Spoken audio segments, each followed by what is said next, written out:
A Mestre sono talmente invidiosi che hanno lanciato una petizione per spegnere il nostro faro. Così, tra l'ironico e l'infastidito, l'associazione di cittadini Buongiorno Marghera commenta le numerose prese di posizione contro Ramses II, il faro da 72.000 watt che illumina il cielo per commemorare il centenario del sito industriale. Nessuna di queste critiche è però partita dalla città giardino. Se si parla di inquinamento luminoso, fa notare Alvise Ferialdi, non prendiamo certo lezioni dai mestrini.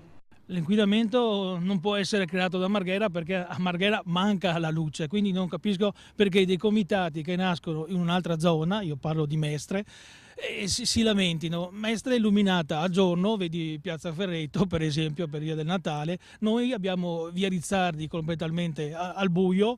Qui a Marghera abbiamo un unico faro e gli dà pure fastidio, attaccano dall'associazione. Invece di spegnere Ramses dovrebbero garantirci più illuminazione nelle zone a rischio sicurezza. Il faro non è il nostro problema, ma il problema è il lavoro, il problema è la droga, lo spaccio, il problema è la violenza in strada. Questi sono i problemi e su questi i comitati dovrebbero chiedere firme, non sul faro di Marghera.